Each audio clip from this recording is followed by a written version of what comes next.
fathers told New York One about the challenges they face. There's a lot of organizations for women, not so many for fathers. And I believe that at this point in the justice system, something needs to happen.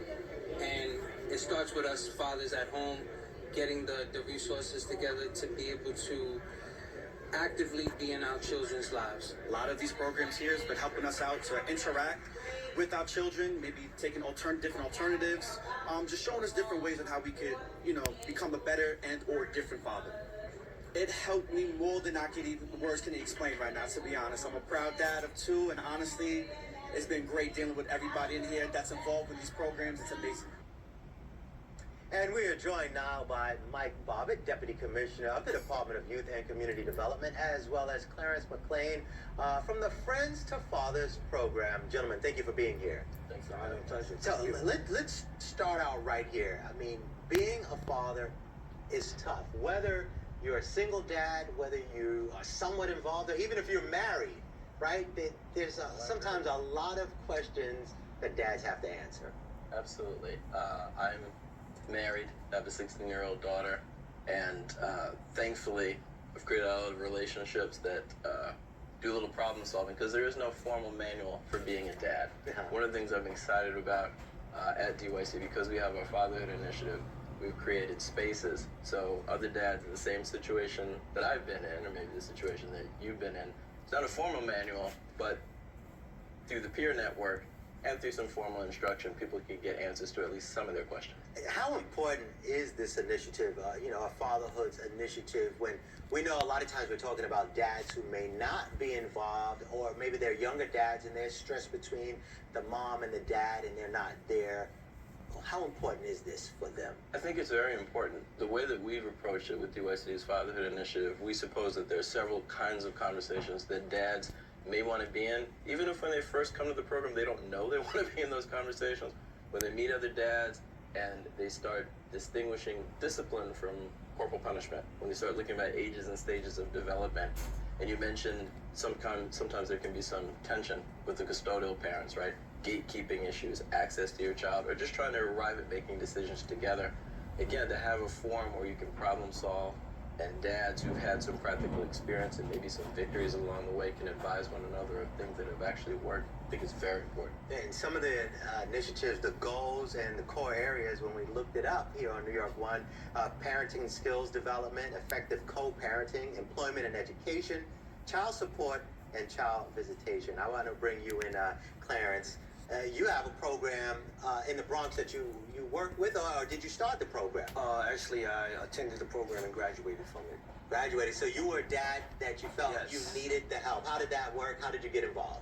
Oh man, it was crazy. I was going through tough times, with my son's mother, and I needed to be saved. And I reached out to them, and I got in. I didn't like it in the beginning because I was sitting around a whole bunch of guys that I didn't know nothing about. And after that, it was just we just went on from there, man. It was a bond. We all got together. We became family. And it helped me get my family back together. And that's Friends to Fathers. Friends to Fathers. In the Bronx. What advice would you have for a father who is going through issues right now with trying to raise their child and they're not close to the child or the child's mom?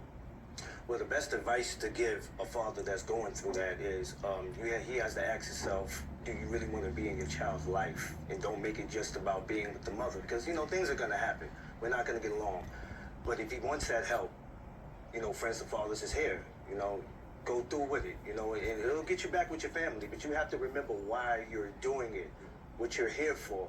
So, that's the best advice, that I can give him. Mm-hmm. And we know, according to the stats from the Department of Youth and Community Development, that so far you've helped maybe 1,000 to 1,500. The mayor recently announced another $7 million for the Fatherhood Initiative program. We know the mayor is going through a lot himself right now with the court case and every campaigning. But outside of him making this announcement, this Fatherhood Initiative has been around for more than 20 years. Am I right, Mike? That's right. I joined the agency in 2010. The Fatherhood Initiative has been going strong since 2003. And we have been at the capacity of serving roughly about 1,500 dads a year. So with this additional funding that the mayor's made available, we're going to be able to double the number of slots. What would you say in terms of, some people will say, well, why are we spending money on something like this? Some people may say it's the wrong place to spend money. What would be your answer to that?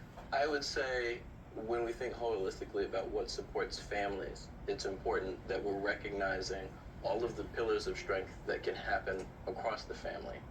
And without the luxury of a lot of time, you can say that some of the child welfare programs and some of the family strengthening programs have deservedly supported moms, and there's nothing to take away from moms. But when you can bring all of the members of the family to support the children, that's going to be in the best interest of the Give the family. dads some help, right? Shout There's out so to many the dads. statistics about father absence, but we have to look at the statistics about father presence. Children do better in school. They're less likely to be disruptive in school. They're more likely to perform well and go on to college and do other things when they've had the parental influence of a father. And so let's lean into that. Dads being involved also, according to stats, it helps to stop kids from getting in trouble and maybe getting involved in the criminal justice system. Absolutely. Very quickly, if people want more information on the Fatherhood Initiative, where can they go? Please visit www.nyc.gov/DYCD for Department of Youth and Community Development. All right, Mike Bobbitt and Clarence McLean, thank you for coming in. Thank you for having us.